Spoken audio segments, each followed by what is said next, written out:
Olá mulheres, como estão? Sejam muito bem-vindas à nossa segunda aula do curso de Fotografia de Produto Descomplicada. Hoje falaremos sobre cenografia. Yes! Adoro cenografia! Eu sou a Carol Esmanhoto, sou fotógrafa da Estúdio Ítica e tenho um projeto chamado Ítica para Empreendedoras, no qual eu fotografo, mas também facilito cursos que funcionam também como uma consultoria para as empreendedoras que querem fotografar ou aprimorar a fotografia do seu produto. Então vamos lá, que a gente tem muita coisa para falar hoje. Antes de falar de cenografia, eu quero fazer um breve resuminho do que a gente viu na aula passada, porque essas aulas elas têm um sentido, têm um porquê de serem nessa sequência. Demos algumas pinceladas sobre planejamento, sobre a importância de você definir o melhor horário para a sua fotografia, a importância de você observar a luz natural que entra na sua casa, quais os tipos de luz que a gente tem, como utilizar um rebatedor, como filtrar essa luz que está entrando pela janela se a gente tiver a situação de muita luz, quais os benefícios que a gente tem de deixar a nossa câmera ou o nosso smartphone presos num tripé para fotografar, como a gente pode tirar alguns reflexos que estão entrando pela janela e rebatendo e refletindo no nosso produto ou na composição que está em torno do nosso produto. Então é isso. Hoje a gente vai falar sobre cenografia. Quando eu vou fotografar um produto que ele é ambientado, como é que eu faço para compor essa cenografia?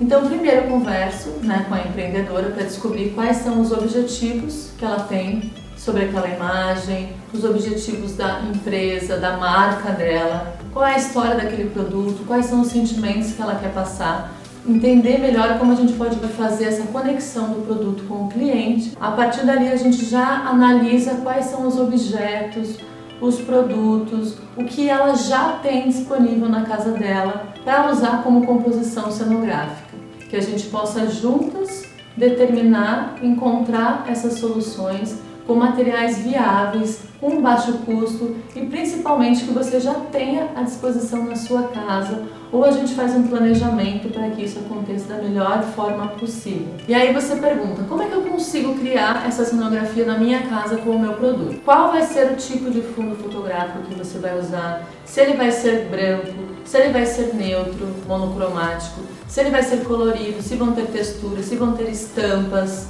como vai ser um fundo infinito, vai ser um backdrop. Então qual está sendo o teu planejamento com relação ao fundo fotográfico? Isso é imprescindível para começar, a partir daí, começar esse entorno da cenografia do seu produto. Aqui eu tenho uma mesa de trabalho com uma escrivaninha, mas na sua casa você pode adaptá-la para uma mesa de jantar, para uma mesa lateral, um tampo, tá? E aqui eu vou montar como? Eu vou encostar ela na parede, ela está do lado da janela, e aí eu vou prender esse fundo fotográfico na parede com uma fita adesiva mesmo. Se não, você pode colocar com um preguinho, martelo, pode fazer da maneira como você achar melhor e que funcione também na sua parede. Então os papéis vão variar. Esse colorido que está em cima da bancada é um tipo de EVA, então ele está custando aqui perto de casa R$ 2,80 cada um. Ele tem um valor custo-benefício muito bacana, as cores são lindas, então vale a pena experimentar. Esse é o papel Canson, ele custa R$ 4,20 cada um e ele é um pouquinho maior e também a espessura dele é mais rígido, mais grosso e mais estruturado do que o EVA. Olha, aqui eu nem mexi nos quadros que eu tinha na parede.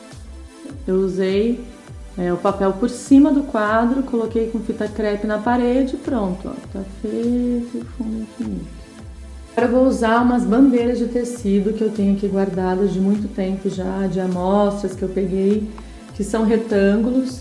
Eles têm uma média de 30 por 50, o tamanho deles, e eu uso muito em peças pequenas. Prendo ele com a fita crepe no meu papel branco, no fundo infinito. A estrutura montada também ela não é muito grande, então ela é um modelo também bem prático e bem fácil de usar. Outra opção prática que eu gosto muito é montar o fundo fotográfico em cima de uma cadeira, qualquer cadeira que seja, e você pode levar para qualquer lugar que você quiser e que a luz estiver. Olha só, aqui é um outro exemplo. Peguei uma escrivaninha que eu tenho, uma mesinha de trabalho menor, e aí eu quero montar aquela estrutura da caixa de papelão para fotografar o meu produto, que hoje eu peguei como exemplo esse vaso. Então eu vou pegar a minha estrutura de papelão, vou colocar aqui em cima. Aí eu já defini aqui como um fundo branco, que é o que eu vou usar para compor. Faço essa curvatura aqui do fundo infinito, prendo aqui o papel e coloco o meu produto. Então a luz está entrando pela janela, aqui lateral, e eu estou fotografando em outro espaço. E eu não tenho agora em mãos os meus rebatedores, nenhum deles está aqui. Então o que eu faço agora? Tem alguma solução? O que eu posso usar? Então eu vou mostrar para vocês o efeito que faz o cartão branco, também como um rebatedor. Então olha como é uma ótima alternativa também para você usar como rebatedor.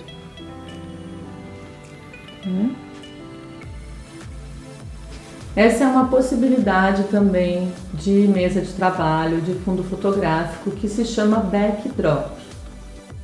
Esse tipo de fundo fotográfico eu produzi aqui no meu estúdio, é a primeira vez que eu tenho essa experiência e eu amei o resultado.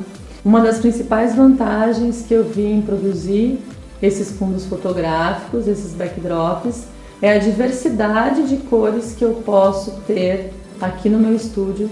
Inclusive, eu posso criar cores exclusivas para a marca das empreendedoras e para o produto delas. Então é muito legal essa possibilidade, é fácil de fazer, é bem tranquilo de fazer, o material, o custo-benefício é baixo e ele faz um efeito maravilhoso nas suas imagens. Agora eu vou usar os pigmentos para atingir e deixar da cor que eu desejo. Esse é o resultado do meu backdrop, tá? Ele tá seco já, ficou com uma textura ótima, eu adorei o efeito dele. Eu achei que ele ficou muito lindo, principalmente por essas ranhuras, esses relevos que ficam na testa, que dão essa diferença, que eu gosto muito. Vimos alguns possíveis lugares para você montar o seu mini estúdio na sua casa, alguns materiais que eu utilizo como fundo fotográfico, alguns tipos de fundos fotográficos. Entrando um pouquinho em teoria das cores, a gente vai dar uma pinceladinha sobre cor e como as cores influenciam na fotografia. As cores são componentes muito importantes e que estão diretamente ligados à nossa vida e mais imediatamente ligados à nossa visão. Sendo assim, elas podem ser usadas com um cuidado e um controle estético, porque algumas cores possuem propriedades que afastam o olhar, enquanto outras atraem esse mesmo olhar. Por isso, tão importante quanto você pensar na produção, quais os objetos que você vai colocar para compor a tua cenografia, a gente precisa também pensar quais as cores que a gente vai escolher para compor essa mesma cenografia. Por isso é tão importante que as empreendedoras entendam minimamente como os seus clientes, em geral, reagem às cores. E assim elas podem escolher esse fenômeno a seu favor, abrindo um leque de oportunidades e possibilidades de composição e de comunicação. Eu vou deixar aqui para vocês uma pesquisa cromática que eu tenho aqui, que eu guardo aqui nos meus favoritos, que é onde eu extraio algumas inspirações para os meus cenários, para as minhas fotografias, para a criação de ambientes.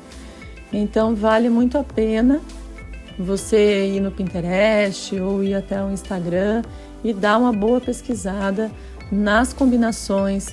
Pega uma matiz que você goste, uma cor, um tom que você goste e a partir dela veja quais são as possíveis combinações, quais são esses leques que se abrem com relação a essa cor para que você possa explorar o máximo possível.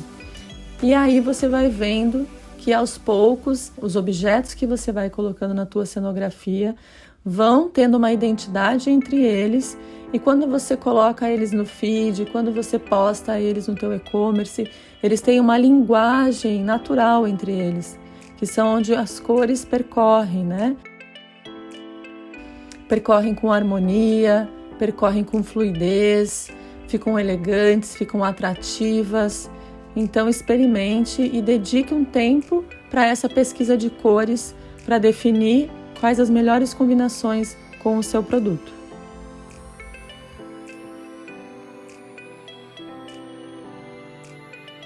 Eu vou deixar aqui 3 pontinhos para você observar quando você estiver fazendo a montagem dessa cenografia. O primeiro é que o elemento principal esteja em foco, que seja fácil identificar quem é o objeto principal da sua foto. Segundo, considerando esses elementos que a gente falou sobre cenografia, a sua foto tende a ficar com um ar mais profissional. E em terceiro, consequentemente, ela vai ficar mais atrativa e interessante visualmente. Então é isso, mulheres. Agradeço a todas que seguiram comigo até aqui. A nossa aula de hoje foi sobre cenografia. Qualquer dúvida ou comentário, mandem por e-mail, direct, Instagram, trocar imagens que estejam fazendo dos seus produtos. E fica o convite para o nosso próximo encontro, que é sobre cliques e edição. Um grande beijo e até lá!